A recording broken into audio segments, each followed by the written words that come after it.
All right, hola guys, ¿qué pasó? How's everyone doing? This is Hala Pablo. Thank you for tuning in. Let's look at Bitcoin real quick. Show you what I'm looking at, and then I got to run.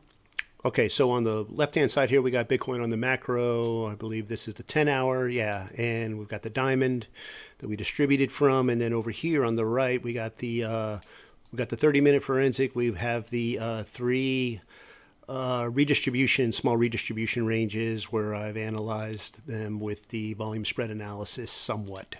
Just doing like a rudimentary Wyckoff beginning trading range for each one. These were real brief redistributions. As you can see, we haven't found any trustworthy support yet. Demand, I mean, the bulls are just really failing to defend these support lines. We see here, it's after the second break of the ice. The ice, of course, being the anchored VWAP that we anchor to the. Now it's going to be to the primary support line since we're in a downtrend. So we could just use this one anchored VWAP for all the successive redistributions that go down, but I went ahead and drew a new one for each one. So I drew this one off of this PS point, and then for the third, I did the anchored VWAP off of this area here beneath this second ice break.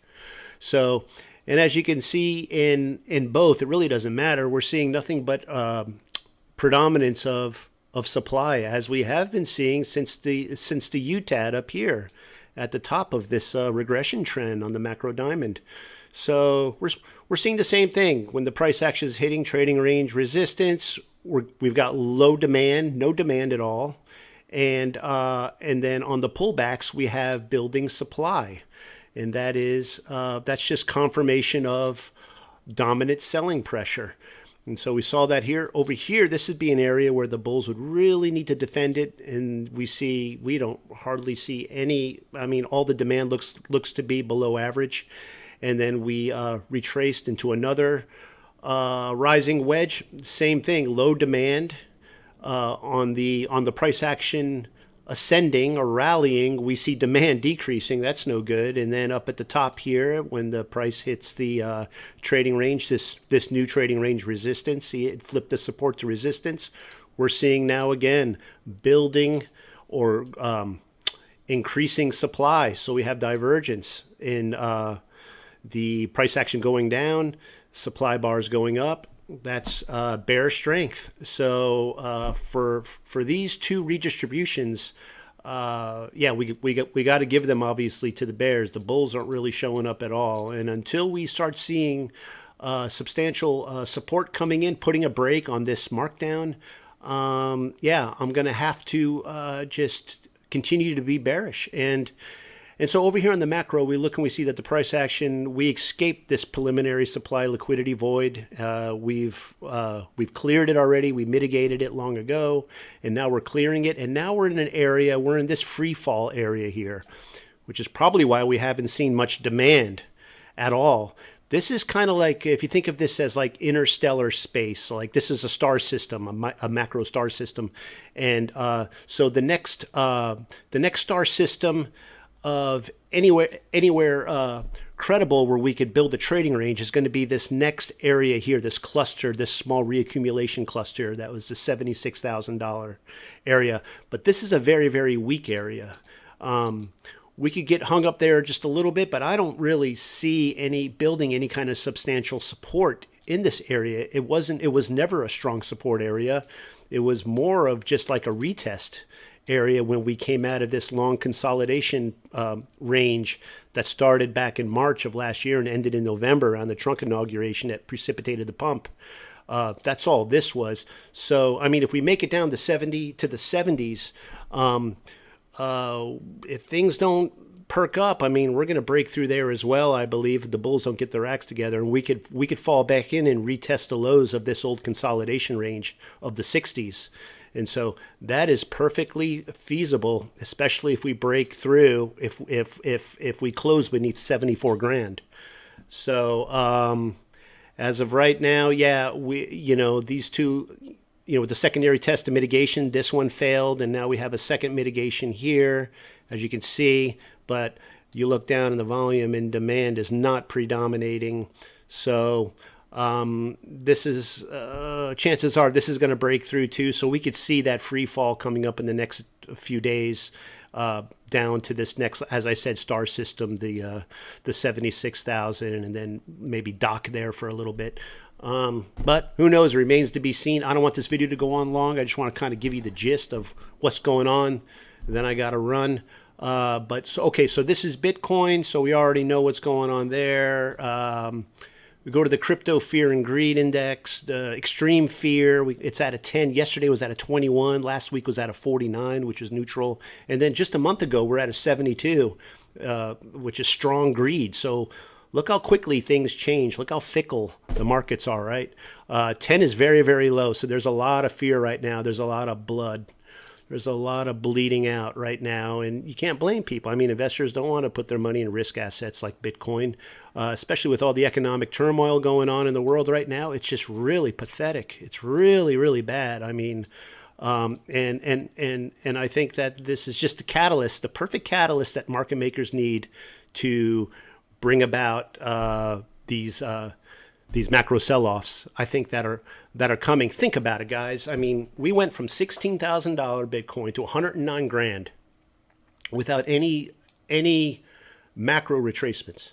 I mean, people want to talk about, oh, this is bad, this is bad. It's like, well, you know, it's no problem going from 16 G's up to 109. We got no problem with that, but that's not reality. There's what goes up must come down, and the higher you go, the deeper you fall. So, so now's the time, market makers. You know, this is where the market blows off steam, and it's fine. We see, like in macro Bitcoin retracements, usually anywhere between 60 to 70% sell-offs. We haven't even got halfway there yet. So if we don't find any support, we're going to fall. We're going to go down. I mean, I can't promise anything. I'd like to bring good news and say altcoin season's gearing up, but then you look at the altcoin season index, and it's looking deplorable too. I mean, we're at, you know, this needs to be at over 75 like it was here back in the first week of December when we had all the alts flying. Look, we're back down. We're like below mid-range on this index. We're at a 31. That's no bueno. That's no bueno. And then we look at the charts. We look here at what is this, Bitcoin dominance. We see we're in a macro rising wedge. All right, well, this is all good, but we need to break this wedge. This area with this rectangle, this is the old altcoin season. This was like the first week of December. Remember, we had that window, and but that's way down here. We've marked up in this rising wedge since then, and we're still hanging out above trading range resistance within this wedge. Now, if this wedge breaks, which it will, I'm sure it's going to break at some point, but we could still trend a little bit within here. But I think as Bitcoin approaches the $76,000 liquidity void, if we're not able to find support in this void area here, this interstellar space like we were talking about, and we fall down, I think that we could see this could bring about what we're looking for, this break of this macro rising wedge to the downside, and then we could see the price coming back down to mitigate the lows of this, forming a secondary. This would be the secondary test of this. If we were to go off Wyckoff, and we call this area up here the automatic rally on the macro, then this is usually what price action does, and it comes back down. And then once we see the price falling to this level, we could see a resurgence of the altcoin season. But like I said, that hasn't happened yet. We're still within we haven't broke structure. We're still in this wedge, and who knows how long we'll linger in it. But that's just a reality of where we are right now. We need to be patient. Trading is a game of patience. And so, all right. So this is total 3. This is the crypto total market cap excluding Bitcoin and Ethereum. And you see this top here, strikingly similar to the top that we just distributed from the diamond of Bitcoin. As you can see, we have this regression trend over here. The problem I see with this is the same thing I'm seeing with Bitcoin, essentially. No support. There's just no support where it's breaking through the anchored VWAPs. It's redistributing from all the way up here. And we have this little like micro support line here, this diagonal going up. It's very weak. But if we don't see if we don't see it hold here, and it doesn't look like it is, I mean, if we look at this on let's see, this is on the 8-hour. Let's take it to, say, like the 30-minute. What does it show us? Yeah, I mean, this isn't strong. This is a weak. This is a 3 test on the on the micro on a micro support line. It looks to me like a lazy rising wedge, you know. So I don't really see this holding here as well. I think that this is probably this. I mean, this just smacks of redistribution, if you ask me. And so we could break down from there. If this doesn't hold, then yeah, I think the alts are going to bleed out a little bit more too. So there's just no way around it. We need to start seeing demand come in, and so far demand has not come in. We haven't seen it.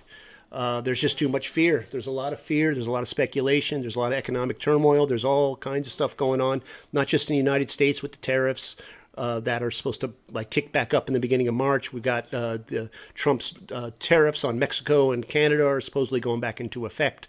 And so everyone's talking doom and gloom, and it's not just the United States. Like I said, it's the European Union. It's all over the world. So when that happens, you know as well as I do, investors are not apt to put money into risk assets such as crypto. Crypto is usually the first thing to bleed out.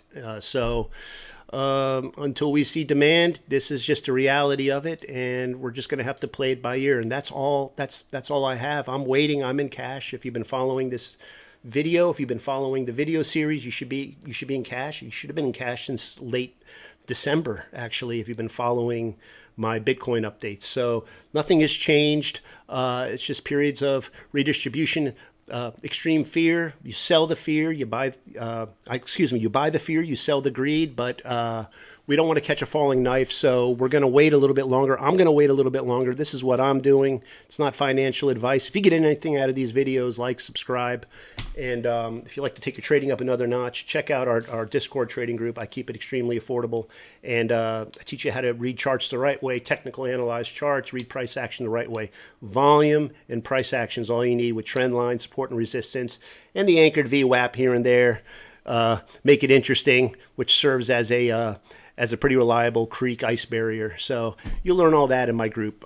So check it out. If not, you could prosper greatly just off these free YouTube videos. And with that, I am signing off because I've got stuff to do today. God bless you all, each and every one of you. If you watched this all the way to the end, man, congratulations. You must be serious about crypto. I love it. I love it. Check out our group. All right. Talk to you guys later. Be safe. Be safe in the markets. Adios, guys. God bless. Bye-bye.